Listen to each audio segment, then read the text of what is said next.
Peter Sagan absolutely furious with Wout van Aert at the finish of today's Tour de France stage. We'll see in this video why he was so angry at the finish. Wout van Aert in the yellow jersey, a few seconds ahead of Yves Lampaert, 1 second ahead of him. Pogačar on 8 seconds, had a near miss yesterday, bruised his knuckles on the barriers. And today we had another sprint stage. There was no real wind, and we had Jakobsen winning yesterday, but the quick-step lead-out wasn't perfect. They used Seneschal early. They had to drop back Mercu to bring back Lampaert in the yellow jersey. Would they get it right today? Would Bike Exchange get it right for Groenewegen or Lotto Soudal for Caleb Ewan? Funniest photos of the day go to Rigoberto Urán, though, despite the crashes, and I think he lost time today. He's at least looking good in the Viking outfit, and his teammate Magnus Cort was in the polka dot jersey. So he had 3 points from yesterday. There were only 3 points on offer today, and he was the only rider that tried to go on the break.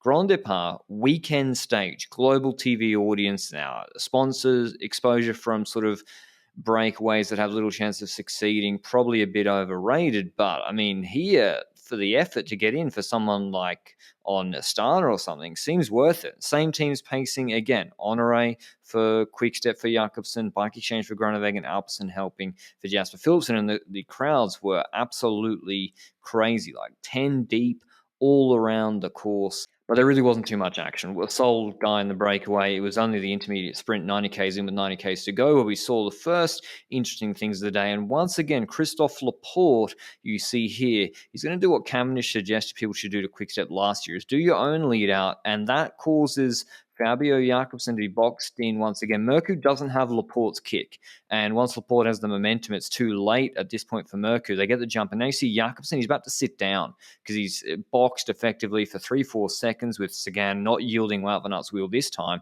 He sits down, loses the momentum, and Jumbo-Visma play it to perfection, stealing a march on Quickstep once again. This is a Quickstep playbook in the intermediate sprints. Wout taking second place because Cort took first place, and Laporte even taking, I think on the throw, a position from Sagan, taking points away from him, at least according to the ticker. So tick from there. Cyclocross, Fuens having a chat. Pidcock probably wondering, how can I get a Red Bull jersey myself? How do you sort that out? And it got, in the last 40Ks, last hour, a little bit more hairy, a faster pace. Nathan van Hooydonk on the front for Jumbo-Visma. You see Pogačar here.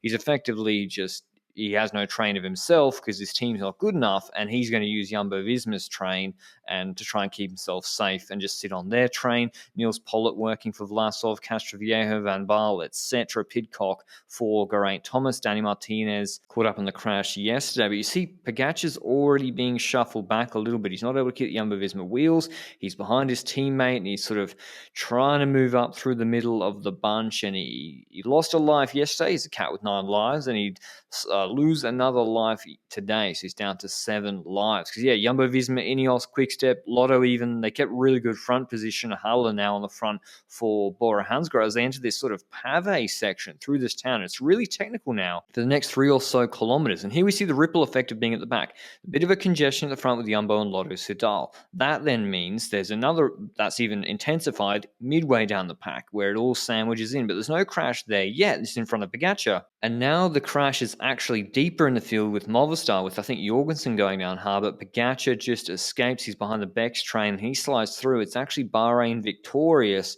who come off worst in terms of GC perspective. Caruso and Haig losing 40 seconds today, caught up in this crash. So it didn't look like too many people sort of went down hard enough to abandon the race, fortunately, but still riders losing time with Jumbo-Visma. They're not going to make it back with Jumbo and Quickstep, with Asgreen on the front, drilling it through this technical chicane section. Into the sprint finish, we see Alpecin moving up. They got 3 riders, and I think MVP's deeper, and he decides to move up earlier. They're sort of moving around, Philipsen bumping shoulders with Geraint Thomas doing himself into the last 3Ks. Quickstep on the left-hand side, and it's the Alpecin against Quickstep train left and right. We saw a bit of this last year where the Quickstep train with Ricard was much better. Wout van Aert nearly ends his Tour de France on this split-second decision around the traffic island, and Trek's lead-out was not good today. They were just behind the 8 ball from 5Ks in and never really corrected it. MVDP pulling on the front. Looks all good for Alpecin. They got 3 guys plus Philipsen. Quickstep have, well, about the same. They got 3 fresh guys plus Jakobsen. Laporte's piloting Wout van Aert. As you can see, that's their strategy. They're going to use one guy, pilot Wout van Aert onto Jakobsen's wheel. And now Alpecin are down to actually one leader man, maybe Krieger. The 2 have pulled off. and now they're down to 1. So Intermarché have more for Christophe, but he doesn't really have the pure speed. Sagan is freelancing as we're into the last 1900 meters, so that's not enough for Alpecin. They're missing Jonas Ricard a lot. Into the last case, Seneschal, then Mercu, then Fabio Jakobsen. Look at Peter Sagan here. He moves up and he was even deeper. He was on Wout's wheel. He was like 10th, 11th wheel if you include all the riders in front of him, and he dive bombs this corner so hard. Jakobsen takes a bad line off Mercu, and then the Intermarché rider breaks, and so his sprint is done. Jakobsen really messed up this corner. He did that a little bit in some of the Vuelta stages last year. Sagan moved into T3, but now he yields that wheel. He's a bit too far forward, and he goes on to Wout van Aert's wheel. That's the wheel he wants to be on now. Groeneweggen's fighting up the inside, trying to fight with probably Hofstadter onto Sagan's wheel. And here you see what Mercu does. Mercu's going to move up and do his lead out to the inside of Seneschal. You want to stay on the barrier with your sprinter on the barrier if you're fastest, and then when you finish your lead out,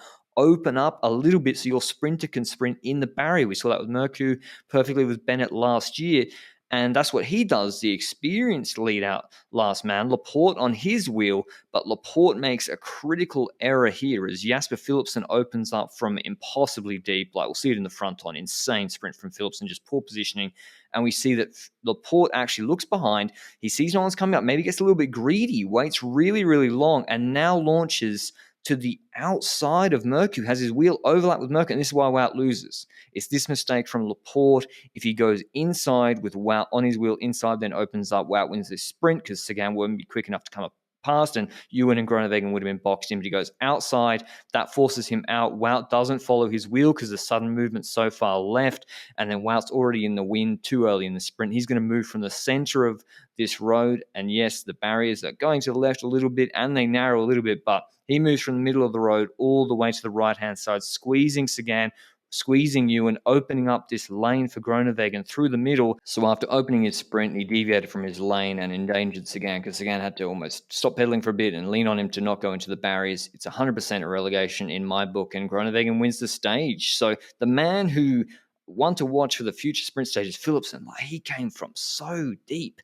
to nearly win this sprint. Crazy sprint from him. But yeah, I think Sagan had a fair right to be mad at Wout van Aert. Of course, Sagan not the cleanest sprinter in the world himself, but that's irrelevant for this isolated incident. But we see these are rarely relegated unless someone crashes. But Groenewegen takes the comeback win. Jakobsen yesterday, Groenewegen today. Comment down below. I'm not a great lip reader. I ain't the cycling John boy. What did Sagan say to Wout van Aert here? Did he say, that was unfortunate what happened there, but fair play? I don't know. It was a close photo finish, so Groenewegen claiming it. I don't know how he did that by sight. So Wout keeps yellow. It's a transition day tomorrow, as in a travel day rather. There's no stage. They're traveling back to France to start in Calais. So maybe I'll make a video, maybe I won't. See how I feel. I'll see how I feel when I wake up.